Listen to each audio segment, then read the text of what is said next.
It can be difficult managing your time when playing FIFA 22 Ultimate Team. There's so many game modes offering so many good rewards that it can be hard to dedicate time to all of them. So in this video, I'm sharing how I play through matches whilst also claiming rewards from all game modes, and you don't really need to be putting a crazy amount of games in. Before I do get into the video, if you enjoy the content here and want to see a bit more from me, then make sure you hit that subscribe button and that notification bell. Every single week, we are giving you the latest news and the latest tutorials so that you can get the most out of Ultimate Team. If you do want to take it a step further, there is a link in the description down below to my second YouTube channel. We're not playing FIFA 22 over there, but we are playing a bit of COD, and we're streaming 3 days per week. So if you do want to see that, link can be found in the description down below. Getting back into the video, if you have more time than the average person, of course, you're going to be able to be in a much better position compared to other players. But that still doesn't mean that you need to play hundreds of games each week.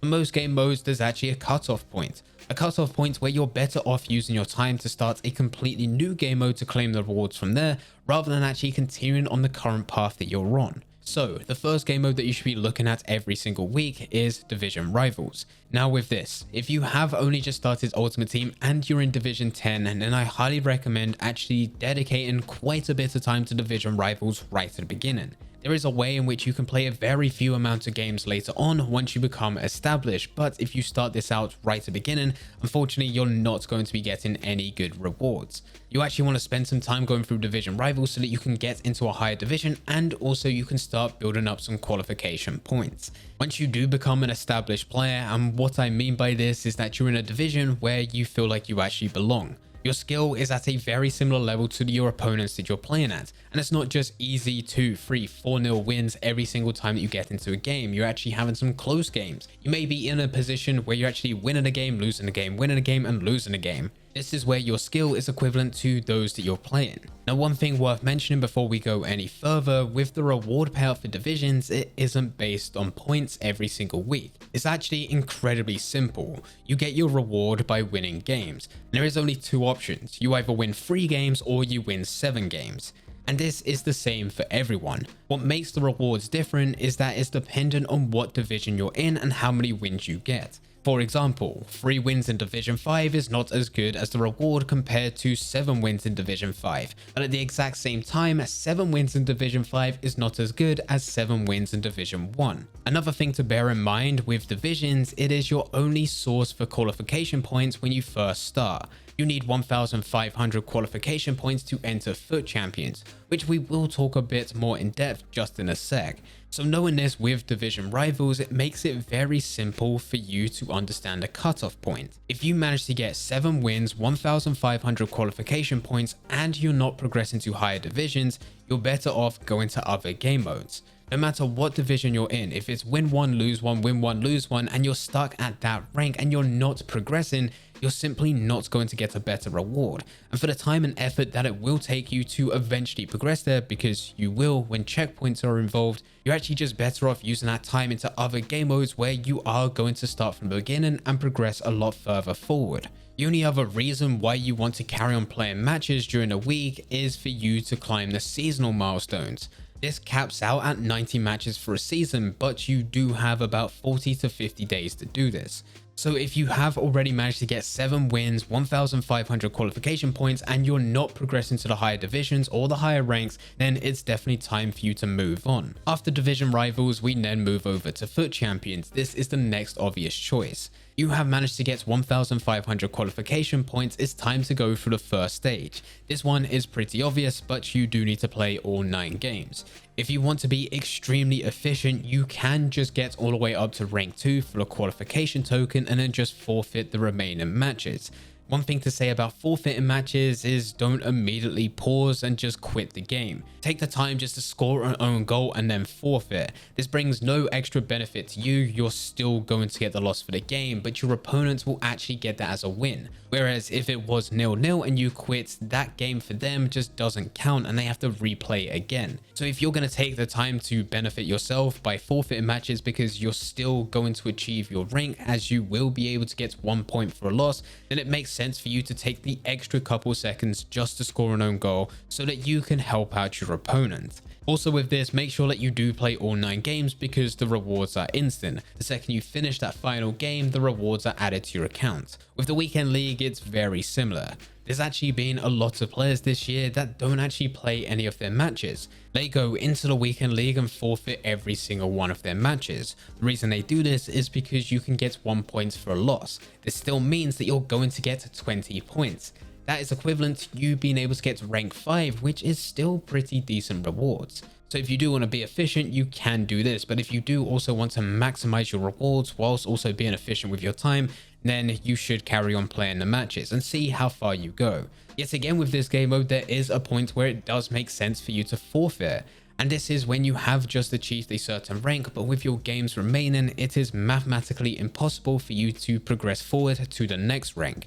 I was actually in this position with the first weekend league. I just managed to get to rank 3, and with the games that I had remaining, there was no way that I was able to get to rank 2. So I went into those remaining games, scored an own goal and forfeited the match. This helped out the people that I was playing against, plus it meant that I completed all 20 of my matches. So the rewards for the weekend league was instantly added to my account and I can claim all the packs and player picks from rank 3. You might as well do the exact same thing if you're in a very similar position, as you'll be able to get your rewards a lot quicker and just move on to other game modes. The good thing with FUT Champions is that the rewards that you get will give you qualification points, and if you manage to get all the way to rank 3, that will give you 1,500 qualification points. So when going through this process, you don't actually need to go through division rivals the following week to get more qualification points so that you can go for the Champions playoffs.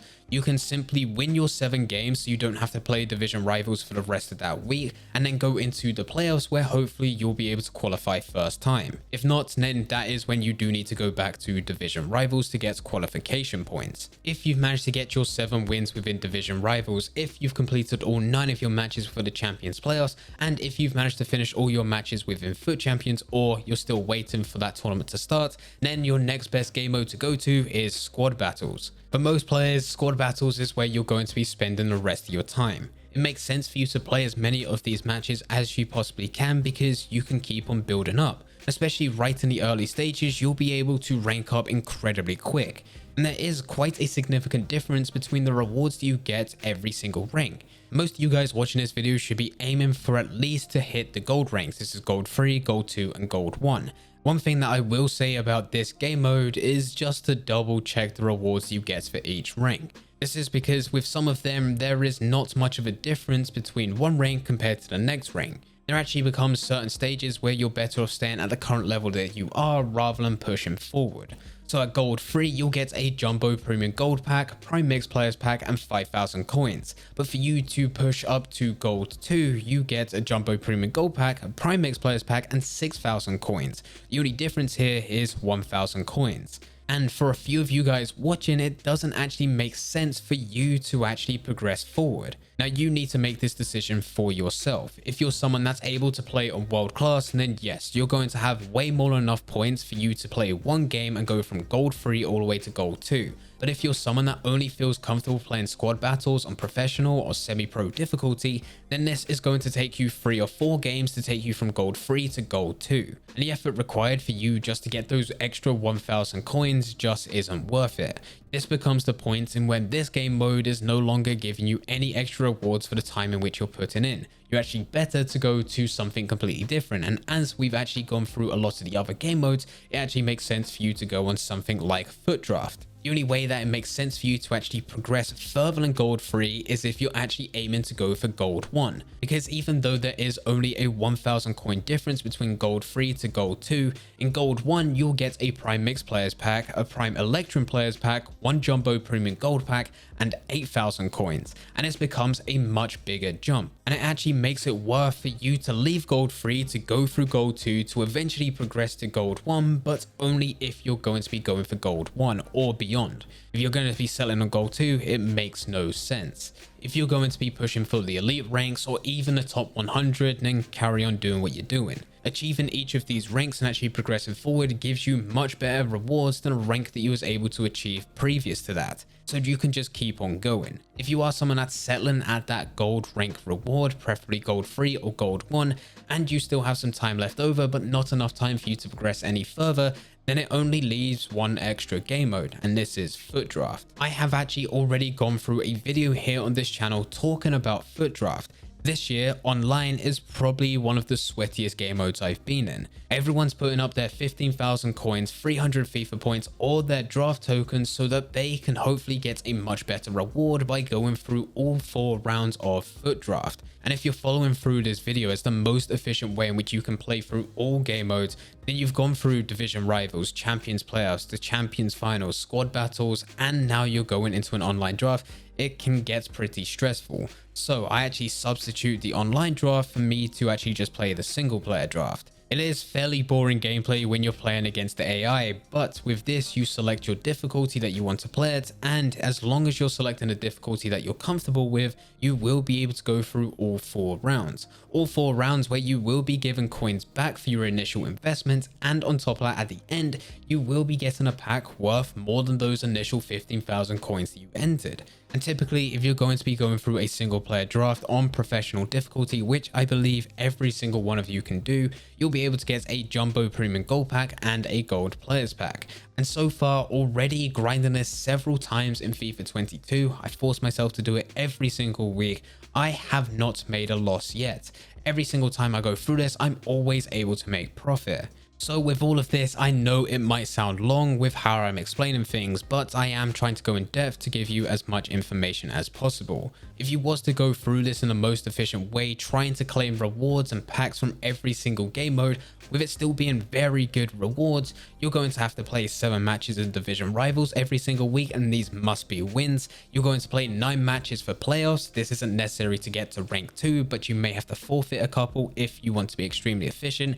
And there's 20 matches in champions final, which if you really want to, you can actually forfeit every single one, but it does mean that you'll have to play more matches when going into division rivals again for the following week, just so you can build up qualification points to go into the champions playoffs and go for this all again. In total, that is 36 matches, not 36 matches that you need to finish and win by yourself. As said, some of these can be forfeited. Plus, on top of that, you have any matches that you're willing to play into squad battles. And with this, it's entirely up to you. You don't even need to go into this game mode if you really don't want to, or you don't have the time to do so. Or you can do what I do, which is try to push to the gold 1 or even go into some of the elite ranks. And if you still have a bit of extra time and you want to get just a few extra packs, then I always recommend to go into the single player draft just to sprinkle something a little extra on top. You really don't have to do this, but it is one of those things that you can do on top after playing everything else that we've talked about, and if you still have a bit more free time. Anyway guys, this is how the casuals can go through FIFA 22 Ultimate Team and play every single game mode while still being able to get rewards from every single one of them, without actually having to put a crazy amount of games in every single week. If you do have any questions about anything, then please feel free to leave them in the comment section down below. But anyway guys, I hope you guys did enjoy. If you did enjoy, don't forget to leave a like and subscribe. But for now, I'm going to see ya.